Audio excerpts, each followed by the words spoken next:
Welcome to Scotland.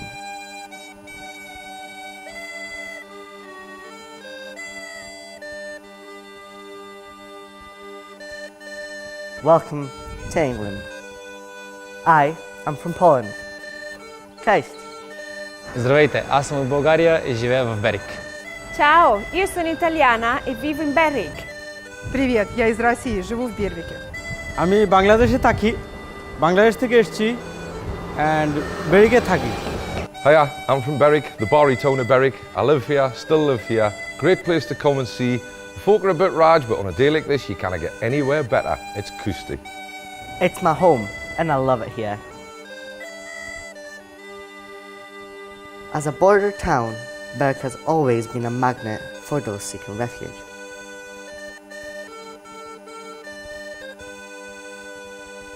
It is this old bridge that symbolises peace and unity between Scotland and England. Commissioned by James I, the first king of the United Kingdom, the peaceful king.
Well, I suppose when anybody comes to Bamburgh, their first image has got to be the iconic one of the castle. The castle's beautiful, but underneath the castle we've got the church, we've got Grace Darling, we've got the beach, but we've also got the community.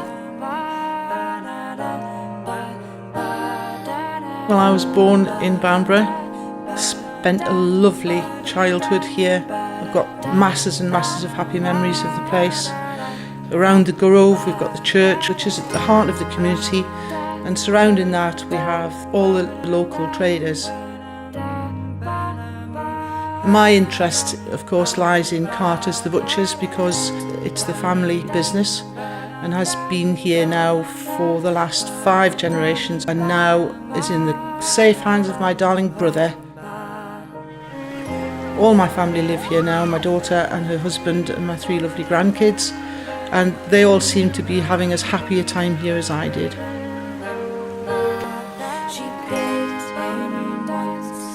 What I would always want to stress is that the heart of Bamburgh village are the people that live here.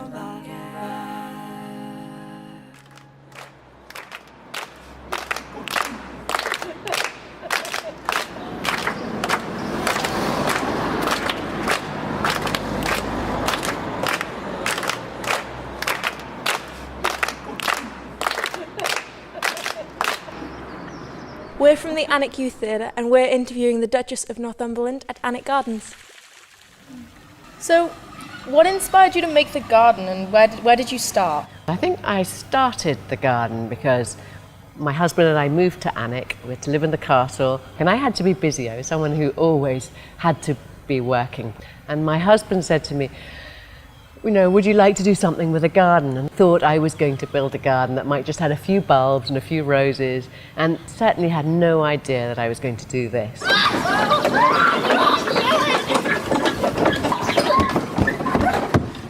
Water and light were the 2 things that interested me most.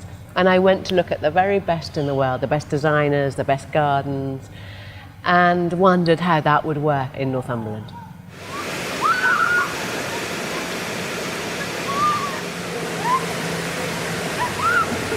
So what was your idea for the poison garden, and is it really poisonous? Yep, every plant in that garden will kill. Okay, now we're going to go into the poison garden.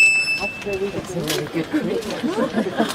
You can't touch anything in here. You can't even smell anything in here. Some of them you will. And I have a license to grow drugs that you probably know about, the cannabis and the cocaine and magic mushrooms and ricin. So everything has to kill in that garden, and it does kill. You wouldn't believe the things that in there that kill that you would find if you really looked around our hedgerows or probably in your own gardens. So what do you love and just enjoy most about the Alnwick community, and especially us Northumbrian people? I think the great thing about Northumberland as a community is that we're all very friendly. And although I'm Scottish, I would count myself as being a Northumbrian now because I've lived here for 35 years. You look around Northumberland and you see the volunteers, and it's pretty staggering because we're not a wealthy county. And there is huge unemployment, as you probably all know. Everybody has to volunteer and everybody has to help each other. And that's the thing that I find really special about Northumberland. And I don't think we'd find that in many other parts of the UK. And he's here to accept the medal for the Youth Forum. So nice. It's really lovely you could talk to her about actually anything.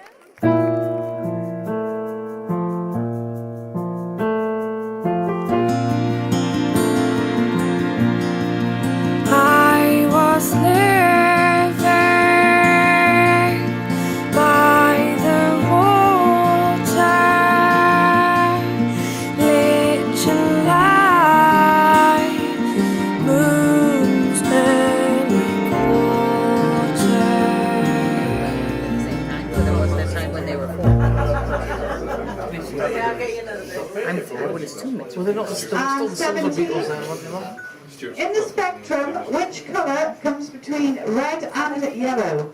Characters are never based on individuals. They're a mélange, they're a mixture of all the different people I've encountered over the years. Name the venue which hosted the 2012 World Snooker Championships. I don't think I draw direct inspiration from the village itself, but it's much more that the atmosphere, the ambience, helps me to be in a really constructive, creative frame of mind. I knew Northumberland quite well. I've had family lived here for 30 odd years, and I wanted to be somewhere that had one of those marvellous long beaches. The river and the sea are different every day. It doesn't matter, 2 days the same no matter what the weather is. And it's wonderful to walk by water. There's something about the flow of water, the beat of the waves, that somehow seems to free up the imagination. And I'll often find myself walking by the sea, turning over a problem, turning over what the next scene's going to be, having conversations with the characters, and all of that seems somehow to go easier when I'm walking by water.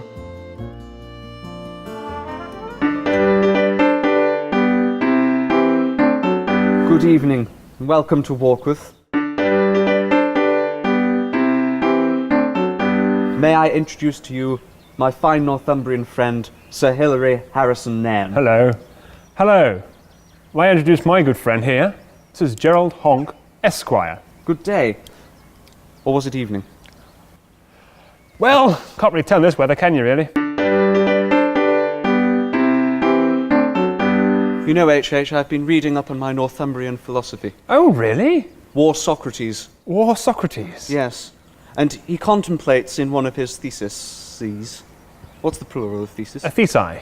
One of those, what it means to be Northumbrian. Well?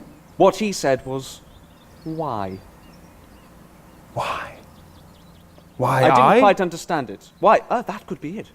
Maybe I didn't turn the page. It's a two-parter, perhaps. It should be why? I. And that's what it means to be Northumbrian. Splendid. We've solved the riddle. It's a very curt and laconic sort of philosophy, but I suppose that yes. is... If one reads between the lines, one can really understand what it truly means. Well, I believe so. Just look at that castle over there. That's what it means to be Northumbrian. How long has that been there for? Oh, about 800 years or so. Good Lord. Recent thing. Good Lord. Did you never see it? No. Gosh. How? I'm usually drunk. We are quite a curt and laconic breed. We say what we mean. Yes. Well, we don't particularly, no. but generally speaking, Mostly. Northumbrians say what they mean. I agree. One can get a solid opinion from a Northumbrian. Mm-hmm. Whether it's right or not is another matter, but it's solid. And it's there. Yes. It's delivered. One can pick it up free of like charge. a box. Yes. And take it home with one. And look inside the box. Boxed opinions by Northumbrians. Of the opinion. No, that's a nice idea. Yes. I think that's quite philosophical. I may have nicked that off War Plato.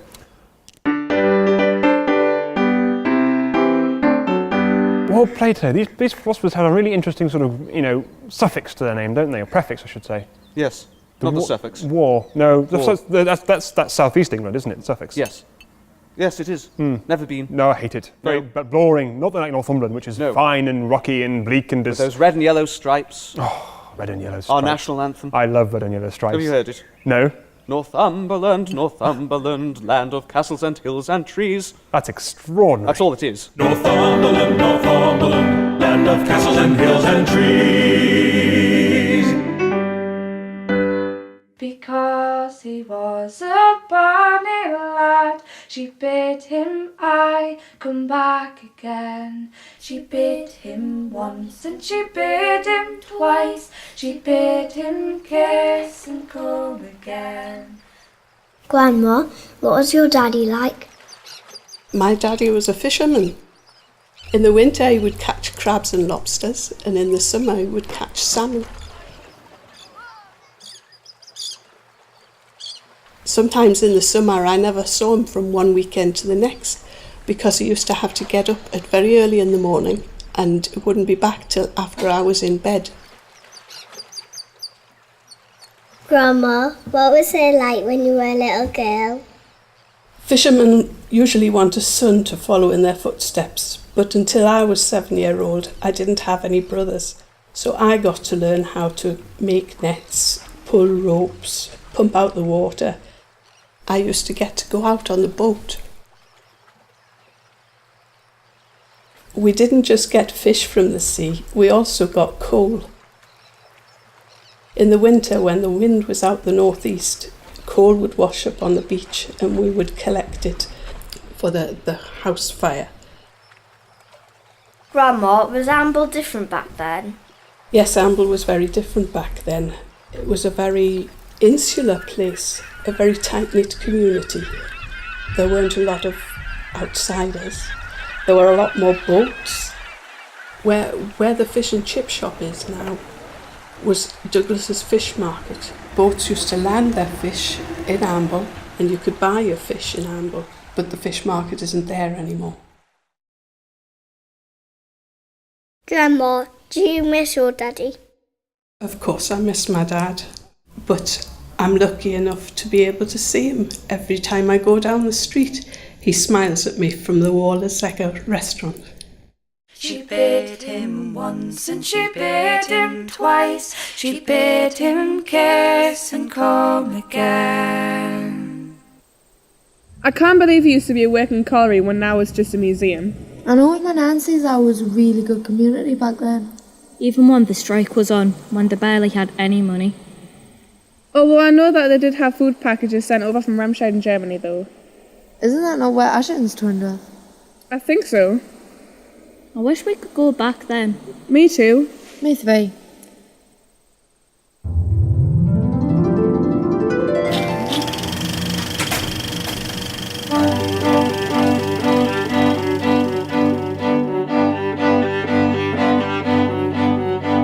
It's good of you to ask me, sir, to tell you how I spend the day.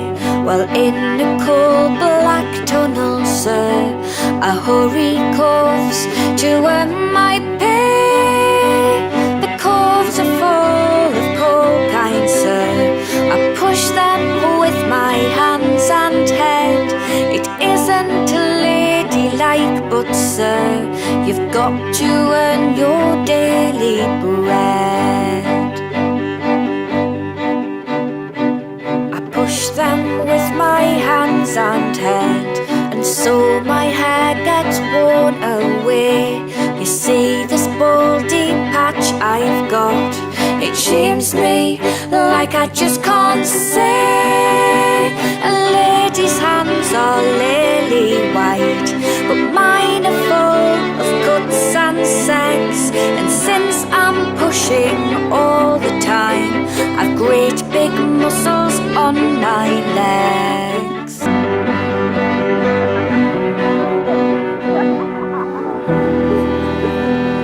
Well, where to now then? I think maybe Jeremy. Remscheid!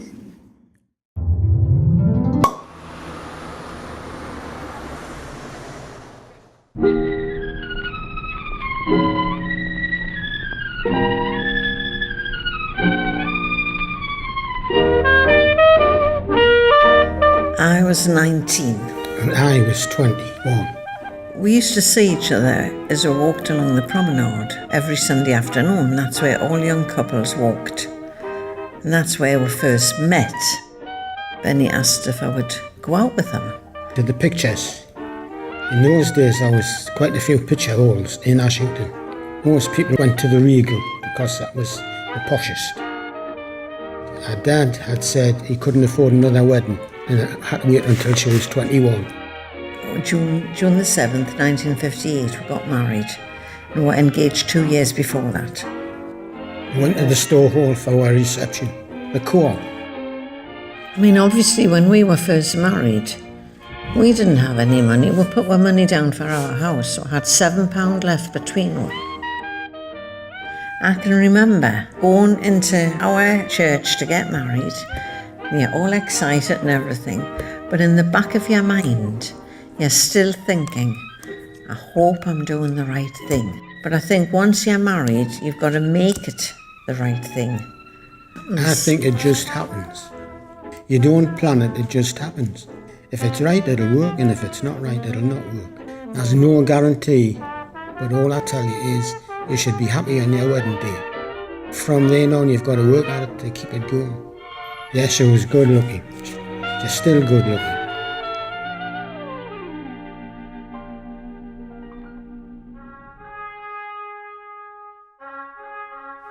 Although everything's built up to the main Olympics, Morpeth, shouldn't be forgotten. I reckon Morpeth started the Olympics off.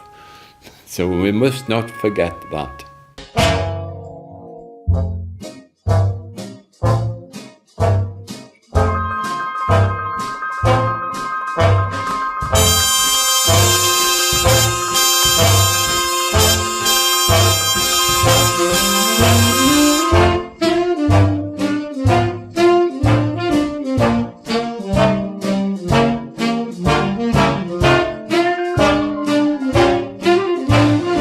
In 1874, the local pub landlord gave a cup and some money towards the prizes.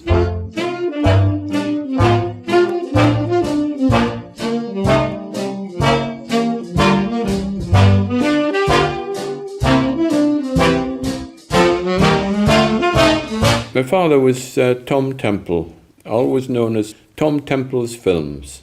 My father was always interested from leaving school in photography, and he had the idea in the 1930s to record what was going on the farm. My great-grandfather bought the land from the Earl of Carlisle and started farming from then. And he got so carried away with this that it spread to a lot of other things, like Morpeth, mainly Morpeth, and what was going on in Morpeth, like the Morpeth Olympic Games in 1933, which he recorded on film.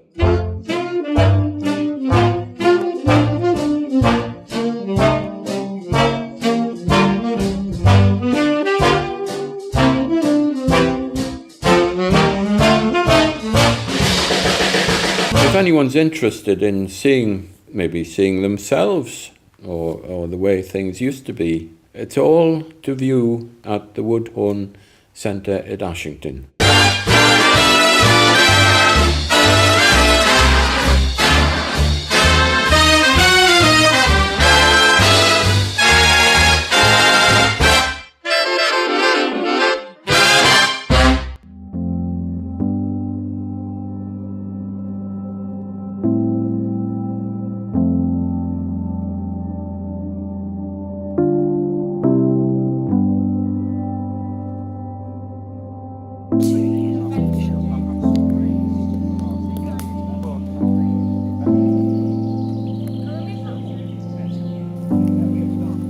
This gang is from Kenton School.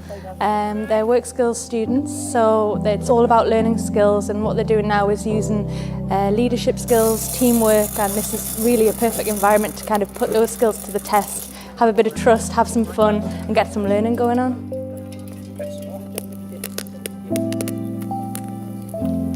So some of the benefits are, especially for the school groups, is they get to come here and explore in a less formalised area. It's really good for team building, getting people working together, and there's a lot of education about the countryside that people aren't aware of, especially if they're living in towns and cities. And it's good for them to get out and about. They see new things, it's a sensory experience, so it's just lovely for them to get out and get a bit like mud on their hands, and yeah, just what these guys are doing right now. It's really, really good.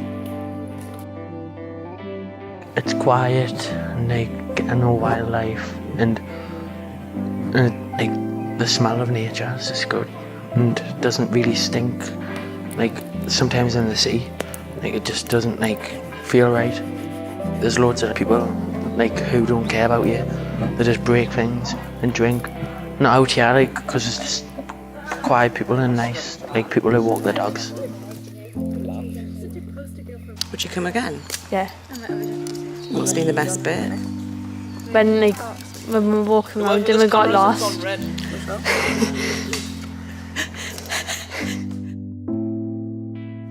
Like to spend more time in the countryside.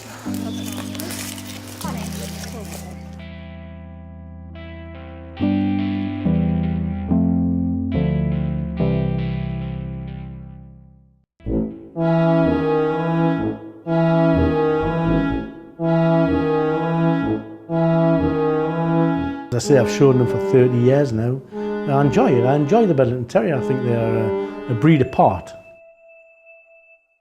The origins supposedly started off as the Rothbury Terrier. Gypsies who travelled from Rothbury to Bedlington, and when they moved to Bedlington, they then got the Bedlington's Terrier, which eventually just became the Bedlington Terrier. From about the 18th century onwards, they were predominantly bred as a poacher's dog. They're a mixture of Whippets, Dandy Dinmont, a bit of Otterhound in them, some say a bit of Lakey in them. They're a crossbred terrier.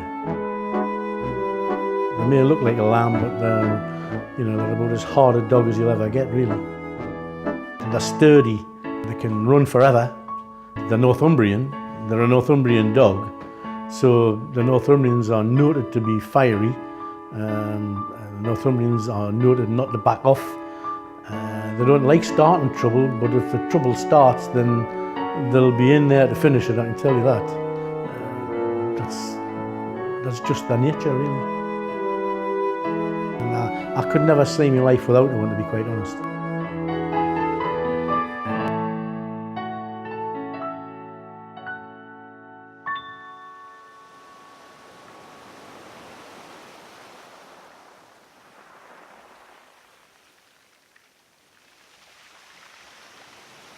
I spy, with my little eye, a windmill spinning high in the sky, a three-winged beautiful power supply on this windy day in Blythe.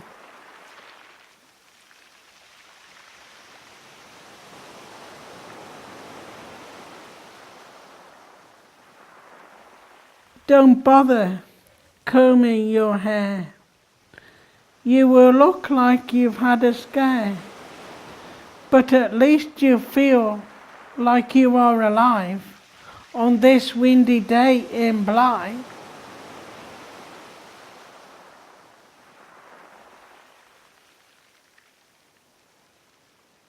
There's a warm, hearty welcome up here in the north. Even the cold Blythe wind can't blow out the Olympic torch.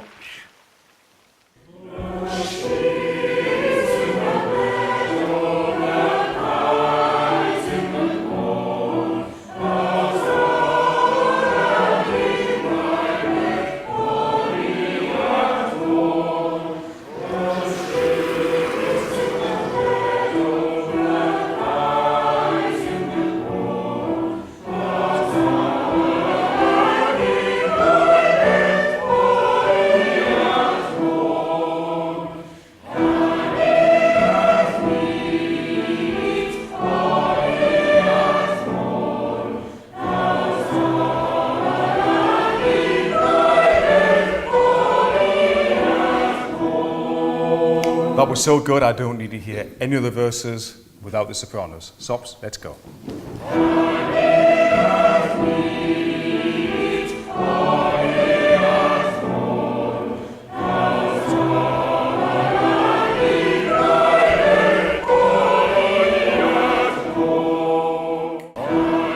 It has a very strong sense of people belonging to the place, a very strong sense of identity. This is Prudhoe. And incomers who move into the town very soon feel welcomed and have a sense of belonging also to the town into which they've now moved.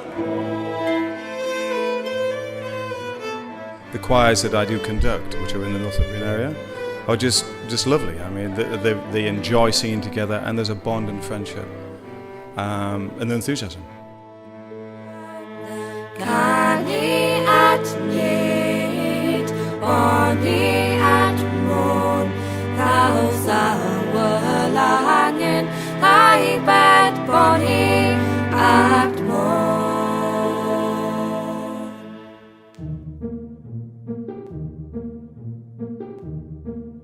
My husband Tom and his brother Hugh are the 5th generation of Richardsons that farm here today.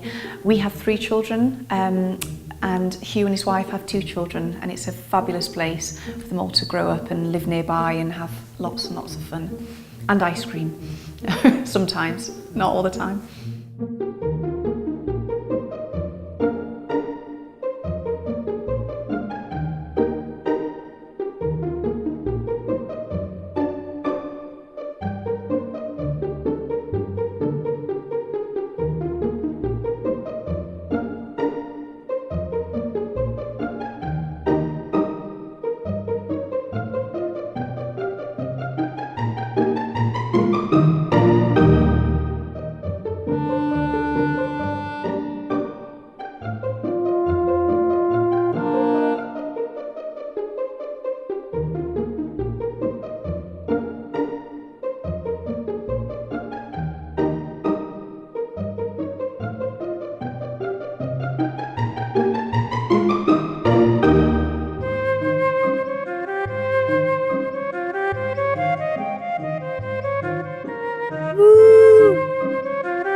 Welcome to Hexham! Stand at ease! Stand easy! People don't think it's like for girls, but it's like it's just as good fun for girls as it is for boys. Left! Turn! I became a cadet in October 2011. You're able to join when you're 12 and a half. So I worked it out exactly when I was 12 and a half. That's when I joined. Halt! Once a month we have a parade night where we just come in and we just do drill all night. And like after camps we get the climbing wall here, like a little breather, so it's like a fun night. And then we adopted the War Memorial. The War Memorial is the most sacred thing in Hexham because it's like for all the people that died.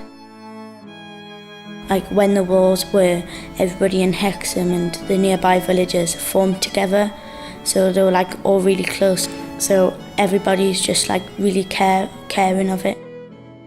One Thursday morning we went down and we planted 2,000 flowers in the colours of red, white and blue for our London Inspired by 2012 project.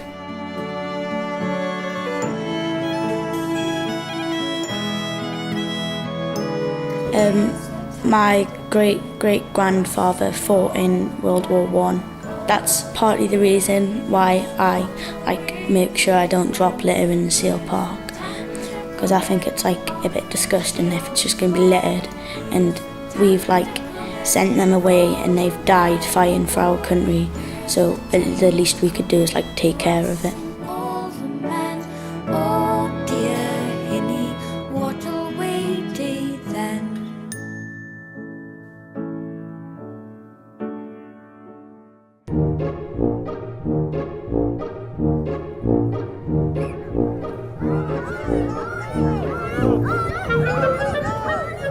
We were told to come by John Kane. He rang us up and says, what are you doing on the 16th of June? He says, not a great deal. He says, well, you're coming to Riding Mill to present some prizes. And they weren't just there as sort of posing around as figureheads, they were working all afternoon. Judging the scarecrow competition.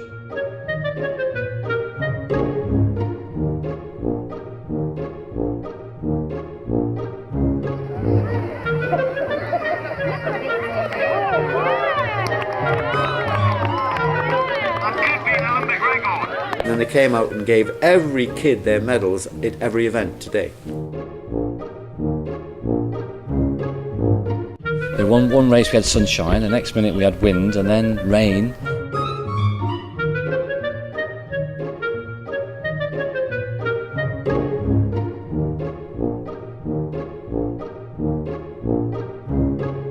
Best moments for me, without a shadow of doubt, were the tiny tots. I mean, some of them were so small they could actually run inside the sacks.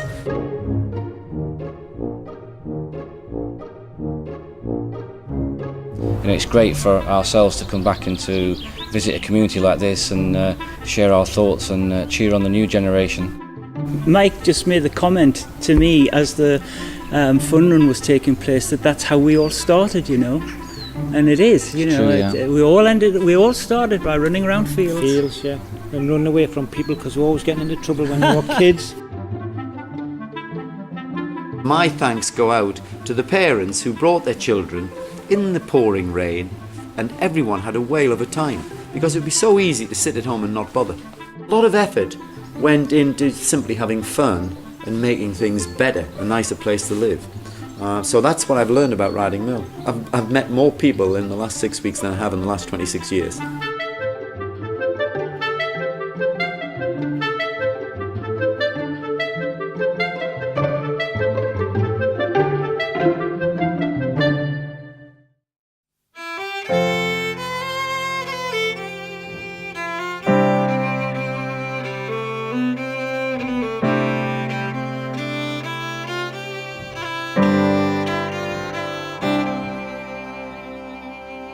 And now it's time to say farewell. And though I hope that we may meet again, and all things may be right again, we've lived and spent the day, and so we'll cry farewell regality, and cry farewell the liberty, to honest friends civility, to winter's frost and fire. And there's nought that I can bid ya, but that peace and love can with ya. Never mind wherever call the fates away.